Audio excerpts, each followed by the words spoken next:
이유를 찾으려면 이미 찾아도 있죠. 사실은 민생 무능. 두 번째는 뭐 내로남불이죠. 국민들이 제일 싫어하는 게 오만과 위선. 저 사람들이 오만해졌구나라고 하는 건 유권자들이 기가 막히게 알아요. 대학생 위원장들 몇 명을 불러서 선거 중간에 같이 얘기를 들었어요. 어떻게 생각하냐? 8대1이라는 거야, 8대1. 그래서 귀를 의심했어요. 20대를 가르쳐? 역사 변화의 동력인데 그들이? 말도 안 되는 소리예요.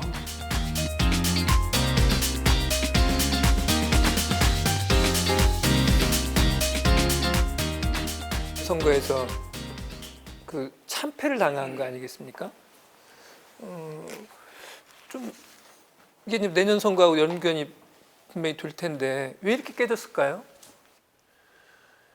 이유를 찾으려면 이미 찾아도 있죠. 사실은 민생 무능. 정치는 뭐 동서고금막론하고 먹고 사는 문제입니다. 박용진의 정치적 규정은 뭐냐? 그러면 뭐 박용진은 뭐 좌파 정치인입니다 이렇게 얘기할 수 있지만 너의 노선은 뭐냐 물어보면 저는 먹고 사는 이즘입니다 이렇게 얘기를 해요. 민생 문제에서 무능하고 민생 문제에서 점수 못 따면 저는 뭐 어렵다고 봅니다 정치는.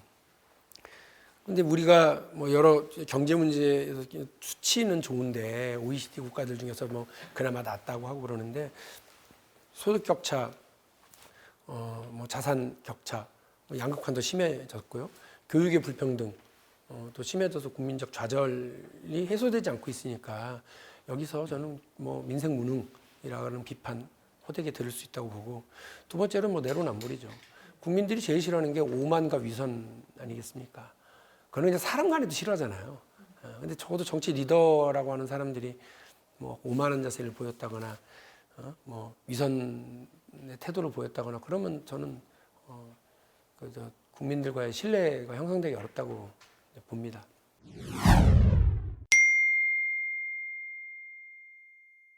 저 사람들이 오만해졌구나라고 하는 건 유권자들이 기가 막히게 알아요. 동물적인가 봐.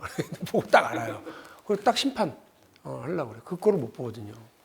그래서 근데 정말 그 언론 탓하고 언론인이라서가 아니라 언론 탓하고 검찰 탓하고 아니 박정희 철권 통치를 무너뜨렸던 게 우리 국민들이에요. 이승만 정권 때 그 국민들 그렇게 우습게 알고 지가 왕인 줄 알았던 사람을 무너뜨린 것도 우리 국민들이에요. 언론? 정권요? 아무도 국민들 편 안 드는데 무너뜨리는 거 봐요. 그런데 뭐 지금 누구 탓을 하는 거예요? 원인은 우리한테 있지. 그냥 그리고 뭐 언론, 검찰 다 있었을 때도 완승 거둬가지고 그때는 우리 잘했다고 얘기하는 거 말도 안 되는 거고. 그러니까 자세가 우리가 정말 영혼 없는 반성이 아니라 정말 우리가 잘했다고 생각할 때 그때 우리가 실수한 거구나 이렇게 생각을 해야 된다고 저는 봐요. 그냥 이제 철퍼덕하고 넘어졌잖아요. 그러니까 넘어진 자리에서 손 딛고 일어나야지. 쟤 때문이에요 이러고 있을 때가 아니잖아요. 작년에 180석 얻었을 때 민주당에서 했던 얘기가 뭐냐면 우리 열린우리당 4대 개혁 입법 때문에 망가진 거를 결코 잊지 말자라고 막 얘기를 했어요. 그래 놓고 이건 정말 중요한 일이고 바른 일이고 필요한 일이 하면서 막 개혁 드라이브를 걸었거든요. 근데 그게 사람들 보기에는 조금 과하다, 오만하다 이렇게 좀 보였다는 거죠. 결정적인 장면이 뭐냐면 이 상황 논리에 그냥 너무 집중하다가 그 국회 상임위원장을 다 우리가 가져가는 거였어요. 이러면 안 되는데 그거를 협상을 해온 사람도 이러면서 그래서 아니 이러다 어떡하려고 그래. 그랬더니 몇 달만 하면 돼. 진짜 처음에 그랬던 것 같아요. 몇 달만. 그리고 이제 이거 좀 우리가 법안 통과시키고. 근데 저쪽에 김종인이라는 사람이 있었던 거예요. 이 정치인들의 욕심이 상임위원장 하나 이런 거에 얼마나 그럽니까? 그거를 참게 만들어내고 온갖 욕을 자기가 다 먹으면서 참게 만들고 다 포기해. 다 먹으라 그래. 그리고 진짜로 우리가 진짜 가져가도 돼요? 다 가져갔는데 국민들 볼 때는 이렇게 하는 거 아니지. 저는 거기 결정적인 그 하나의 장면이라고 봐요. 그게 온갖 많은 돌이켜보면 복기를 해보면 온갖 많은 일들이 있는데 국민들께서 아주 상징적으로 보는 거 국회도 지 맘대로 운영해? 라고 딱 돼버린 것이. 김종인 위원장이 민주당의 비대위원장 시절에 비서실장을 하셨고 그때 같이 일을 하시면서 많은 것을 배웠다. 우리가 총선에서 한 석 이겼어요. 123으로. 그 다음날 양반 원고도 없이 바로 박근혜 대통령한테 얘기하더라고요.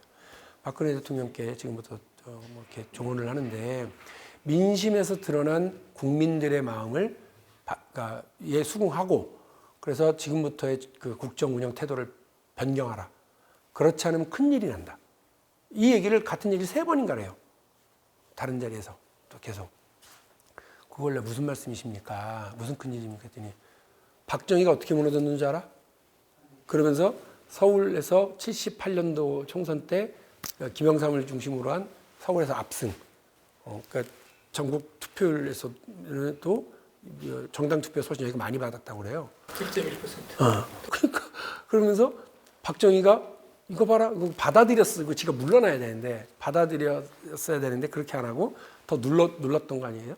그리고 87년 6월 항쟁 또 85년 총선 때 그 야당이 신민당 돌풍이 불어서 그 신민당이 85년, 86년에 개헌 천만 서명운동 밀고 나가는 동력이 만들어지고 이때 물러나야 되는데 뭐 인천 사태 만들고 뭐 성고문 사건하고 뭐 잡아다가 박종철 살인 고문하고 이렇게 가다가 강하게 서 나가다가 혁명 이거 반드시 뭔 일 벌어져 이러더라고요.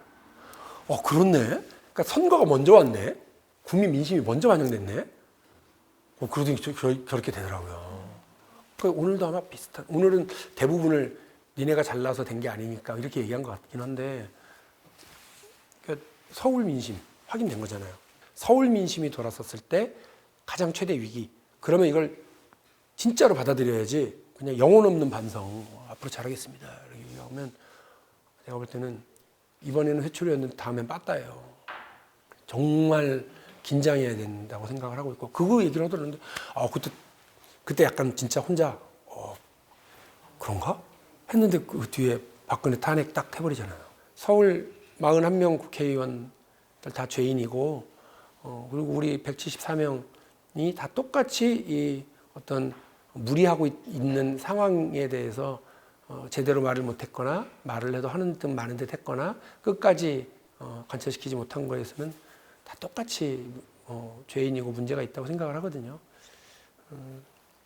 알았을 거라고 봐요. 달려가는 걸 보면 겨울이 오는 것 같은데 에이 그래도 뭐 이러다가 어느 날 갑자기 한파가 와갖고 호되게 당하는 그런 상황이라고 저는 보거든요. 겨울이 오는 줄도 알았고 그동안에 준비 못한 것 때문에 지금 엄청나게 지금 떨고 있는 거고 그러면 지금이라도 그 어떤 변화라고 하는 것을 정확하게 보여주는 것이 정치인으로서의 마땅한 반응이라고 봅니다.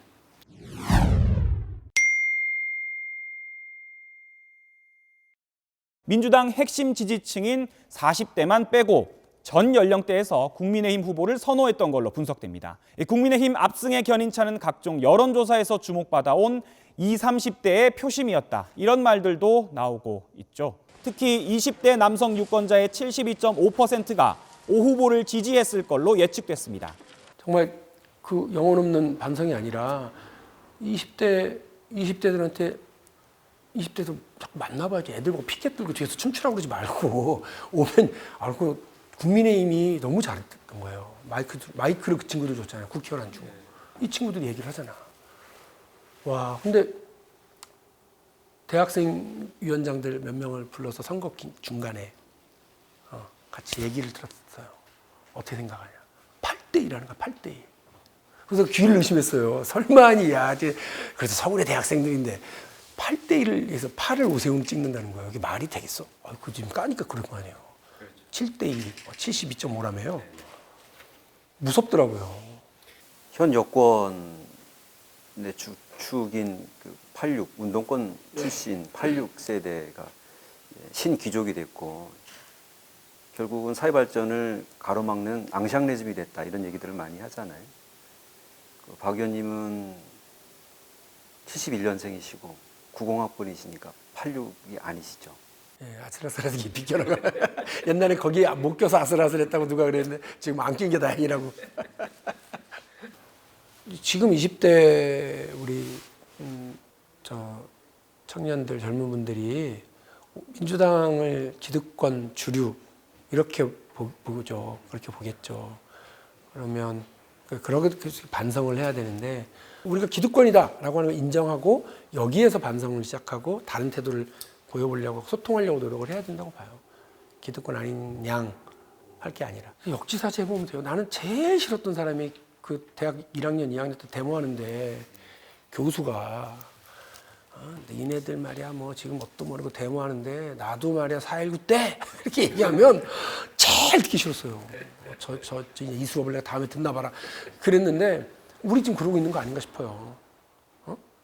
아니 그래서 내가 유시민 장관한테 제일 화가 났던 건 대학생들 마스크 쓰고 나와가지고 그때 집회했거든요. 촛불 들고 복면 쓰고 나왔다고 자신 있으면 벗으라고 그렇게 얘기하더라고요. 자유한국당 패거리들의 손길이 어른어른하는 물방고기반이에요.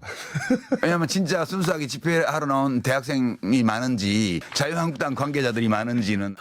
근데 유시민 장관한테 그때 뭐라고 그랬냐면 아니 유시민 때 20살 때 피해 온도하고 박용진 20살 때 피해 온도하고 지금 대학생들 피해 온도 똑같다. 열받는 게 있으면 열받아 하는 거고. 근데 그걸 왜 조롱하냐.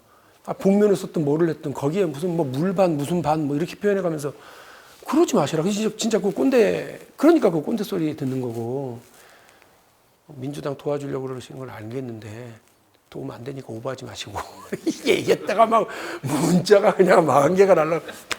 근데 나는 그거는 용납 못 하겠더라고요. 너무 화났어요. 아니 내가 감옥 가서 항소 이유 썼을 때 유시민 거 옆에다 놓고 했던 사람이 세상에 이렇게 꼰대처럼 얘기를 하니까 그 실망감과 분노 이거 말할 수 없고 청년들한테 미안하더라고요. 그러니까 안 그랬으면 좋겠어요.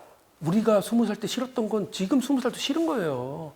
우리 20살 때 불안했던 거 지금 20살도 불안한 거잖아. 그러면 이 친구들 얘기 들어주고 그 불안함을 해소해 주려고 노력을 해야지. 왜 가르쳐? 평창올림픽 때 남북 단일팀 얘기할 때 아니 이거 남북 간의 화해가 얼마나 중요한데 이것들 그러면 안 돼요. 뭐 애들이 무슨 이명박 박근혜 때 역사를 배워서 뭐 역사의식이 빈곤하고 말도 안 되는 얘기들을 우리가 하고 있더라니까 어느 날. 저는 그러면 안 된다고 생각을 하고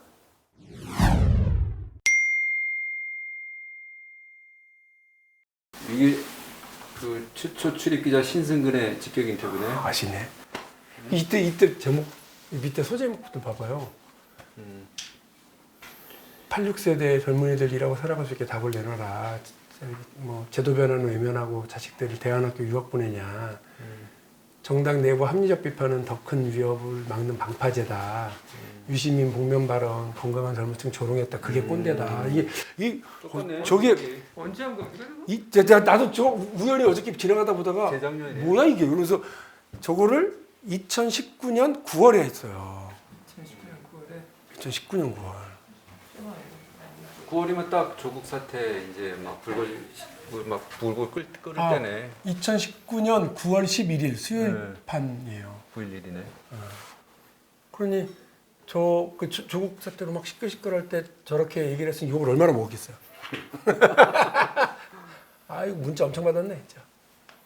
86세대가 만든 부조리 불평등 풀어야 20대가 돌아온다. 저 때 이미 저렇게 20대죠. 정치를 하려고 하는 사람이 세상을 바꿔볼 사람들이 20대들의 호응을 만들어내지 못하면 절대 못한다고 봅니다. 근데 그 민주당이 지금 20대가 버린 정당이 돼버린 거예요. 엄청난 위기감을 가져야죠. 나는 진짜 그 역사의 경고를 가벼이 넘어가서는 절대 안 된다고 봐요. 20대를 가르쳐? 역사 변화의 동력인데 그들이? 말도 안 되는 소리예요.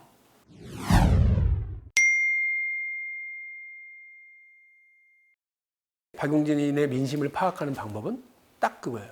어딜 쭉 상가를 20년째 계속 같은 동네, 같은 골목, 같은 상가를 다니니까 되게 스스럼 없이 얘기해요. 젊은 분이든 나이 드신 분이든.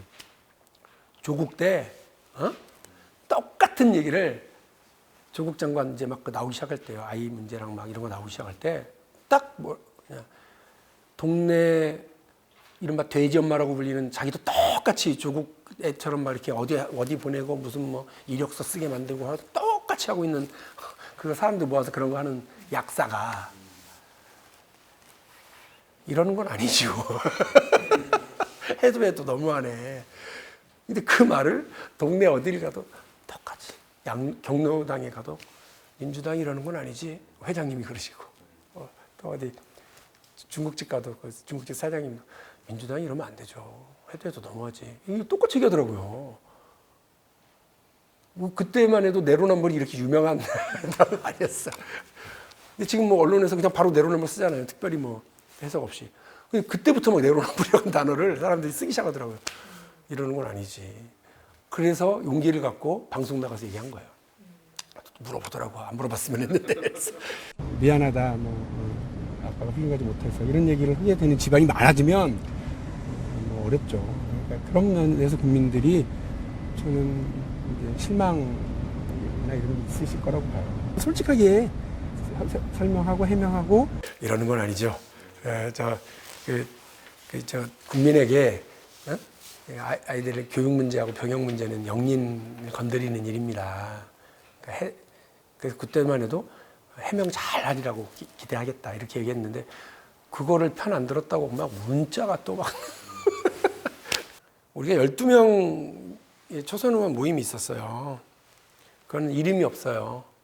매주 수요일마다 모인다고 그래서 수요 오찬 모임이었고요. 요 안에 당직 맡고 있는 사람이 있으니까 꼭 있었어요. 두세 사람이.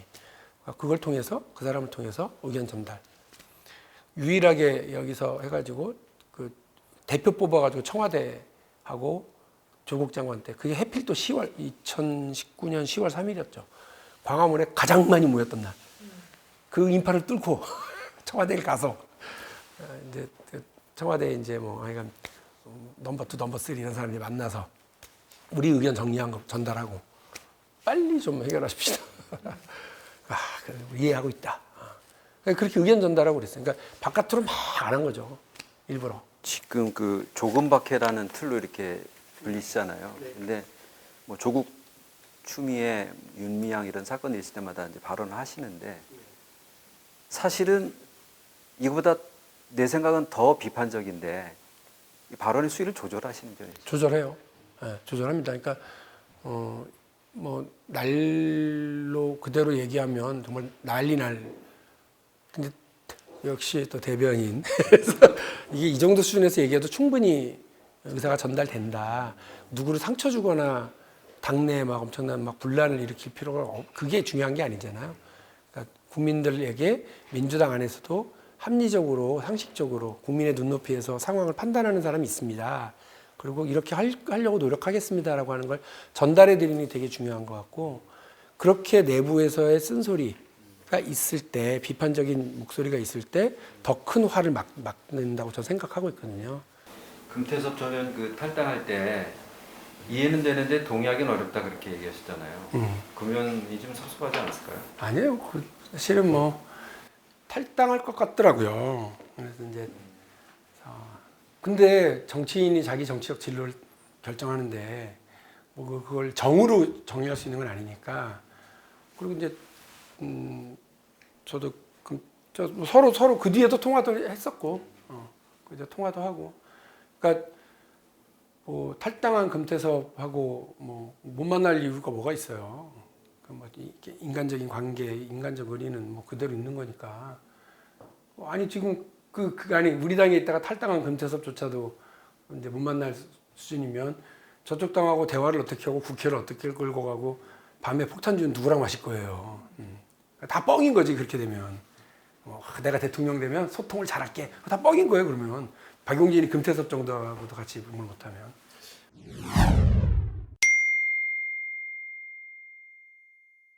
여기 와서도 뭐 제가 진보정당 출신인 걸 숨기거나 단 하루도 숨긴 적 없기 때문에 진보정당 출신이고 뭐 그러니까 그런 것 때문에 약간 뭐 당원들이나 그 뭐 일부가 이렇게 니네 동네로 돌아가라 뭐 이런. 근데 그런 얘기를 내가 했더니 김부겸 의원이 너 몇 년 그 얘기 들었다고 지금 그러냐? 나는 지금 독수리 오형제 때문에. 그래서 진짜 그렇구나. 사람은 이게 오래 가는구나 싶더라고요.